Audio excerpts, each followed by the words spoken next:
Well, there were two lifelong friends, George and Charlie, who went fishing each week on a small creek when one day, out of a dense thicket of grass, charged the biggest, meanest alligator anyone had ever seen. Standing still in fear, George said to his companion, "He looks hungry. What are we going to do?" Charlie started backing away and said, "I'm going to run for it." "Are you crazy?" George whispered. "Alligators have been clocked at 30 miles an hour. You'll never outrun him." "I don't have to outrun him," Charlie replied. "I only have to outrun you." Today we have the story of the apostles going fishing, and this is the third time that Jesus appeared to them, to these lifelong fishermen, Peter and John and his companions. The Lord had told them, "Go to Galilee, and I will meet you there." So out of obedience, the apostles went to Galilee up in the north by the Sea of Tiberias, which is also called the Sea of Galilee, a large lake where most of them had lived before, to wait for the Lord. Well, obviously, St. Peter probably got hungry. He was probably also bored, so he says, "I am going fishing." So St. Peter is a patron saint of those who get bored easily. He's probably hungry, and he said, "I'm going to go fishing." The other apostles, well, Peter's their leader, so they went with him. And of course, fishing was always done at night. They would take a fishing boat out and use this large drag net. They would cast the net with the weights on it in a big circle and then have it sink a little bit. Then they'd drag it in, pull it in. And they did that all night. Who knows how many times they had to cast the net into the sea, maybe 100 times throughout the night, but they caught nothing. And the fathers of the church have always seen this as an example of what our life is like without Christ. It's empty. And we try of our own efforts to do things, but we come up empty. But notice what happens next. The sun is coming up, dawn is arising, and they see a figure in the mist standing on the shore. And this voice says, "Children, have you caught anything to eat?" Why he calls them children, we don't know, but the word is a term of endearment, like little ones, my dear ones. Children, have you caught anything to eat? And of course, they had been working all night. They probably were very tired and very frustrated. And they, of course, say no.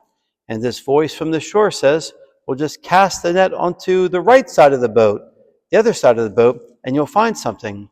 The way the boats were designed in those days, the left side of the boat had a lower area, so you could easily pull the net up. The right side of the boat was not usually fished from that side because it was a much higher wall on that side of the boat. But they obey the voice, which really shows a bit of humility, because I'm sure fishermen don't like to take advice on how to fish from a non-fisherman, from a stranger on the shore. But maybe there was something in that voice that they recognized, and they were obedient. So they figured they might as well, and they took that net and threw it off the other side of the boat, the right side, and immediately was filled with fish, probably the largest catch they had ever had. Eventually we find out it's 153 large fish. St. Jerome and St. Augustine say that in that time, there were 153 different species of fish. And a great miracle would have been, obviously, if it was one of each kind of species of fish that was known to the world in those days, which of course represent the number of souls that the apostles would catch from every nation.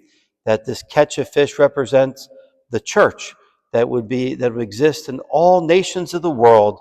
And notice it says the net did not tear, which again the fathers say that this is evidence that the church will never be destroyed.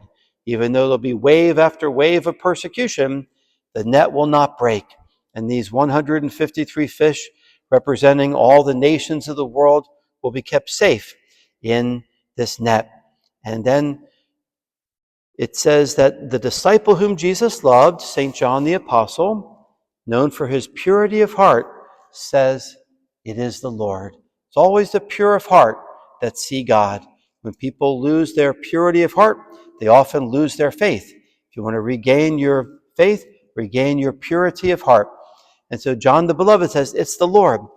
Now Simon Peter, so impetuous, when he hears it's Jesus, he can't wait for the apostles to row the boat to shore, dragging this huge net of fish. So he just jumps into the sea and he swims those 100 yards. Eventually, when he comes out of the water, what does he see? He gets quite a shock because he, of course, sees our Lord, but he sees a charcoal fire. There's only 2 places in the New Testament that mention a charcoal fire. It was the night that Jesus was betrayed, and Simon Peter is warming himself by the charcoal fire. And the maid says, you're one of his disciples. And he denies it. And then a crowd begins to form, a mob begins to form, and he swears again that he did not even know the man.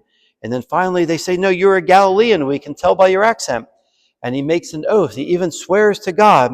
He says, I do not know the man. And then the rooster crowed, and Peter remembered that Jesus had predicted, before the rooster crows, you'll deny me 3 times. And it says that Jesus looked at Peter, and Peter looked at Jesus. They could see each other. And it says Peter realized his mortal sin, and he went out and wept. He did not despair like Judas and take his own life. He wept bitterly and repented of his sin. And so now this charcoal fire awaits Peter to remind him of his denial and his unfaithfulness. And then Jesus says, bring some of the fish you just caught. So notice what Peter does. He dives back into the sea to cool himself off. He had been really, it got too hot for him in the kitchen, being with the Lord and with that fire. So he goes, and it says he drags ashore by himself this net of 153 large fish. St. Jerome and St. Augustine say this showed superhuman strength, supernatural strength that a man like Peter could not have pulled. It took 6 other of the disciples to get the fish where it was, but Peter himself, as the first pope, was able to pull that net of fish onto the shore by himself, which again shows a supernatural strength given to him by the Lord. So then they have breakfast together, and then Jesus, the gospel ends with Jesus allowing St. Peter to make reparation for his 3-fold denial by asking him to express his love and devotion 3 times. So he calls him Simon, son of John, his full name, his formal name. Not Peter, which means rock, but his original name. Do you love me more than these? What are these? Probably the other apostles. Because remember, Peter had said at the Last Supper, even if all deny you, even if all run away, I will never run away. So Peter told Jesus he loved him more than the others, because even though the others would abandon him, Peter said he would not. And yet he did abandon him. And so Jesus gives him the opportunity and says, do you love me more than these? And in the original Greek language, it's helpful to know that Jesus says, Peter, do you love me? And he uses the word agape, which is, do you love me with a total, unconditional, sacrificial love? How does Peter respond?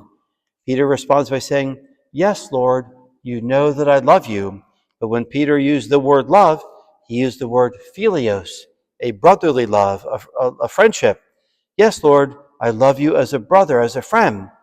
And Jesus says, feed my lambs. So he reinstates Peter as the first pope, as the shepherd of the flock.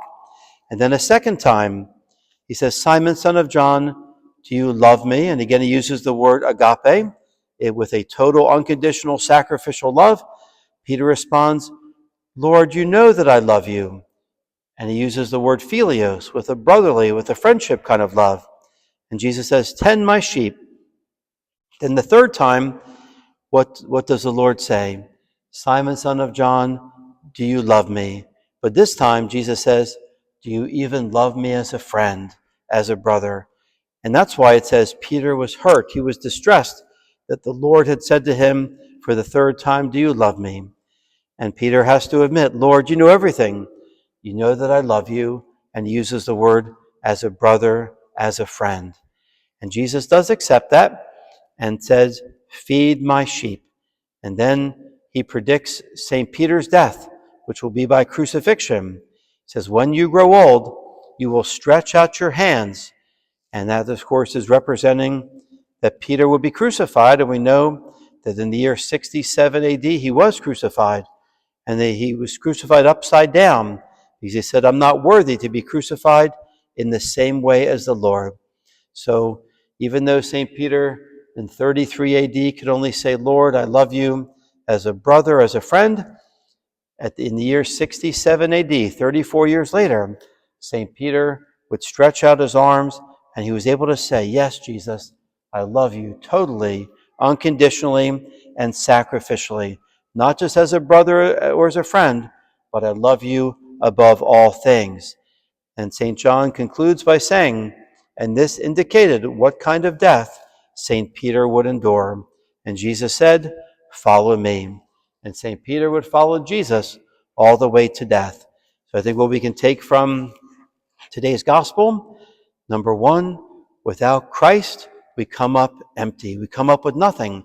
With Christ, we get so many graces and abundance and blessings from the Lord. But what made them work the miracle? It was obedience. They listened to the voice of Christ and they obeyed him. So we should say, do we listen to the voice of Christ and do we obey Jesus? Do we have that purity of heart to recognize our Lord? And those 153 fish, that net, we call that the rosary. That's how we catch souls. By the traditional rosary has been 153 Hail Marys. So the rosary's always been seen to be that net by which we catch souls and bring them closer to Christ.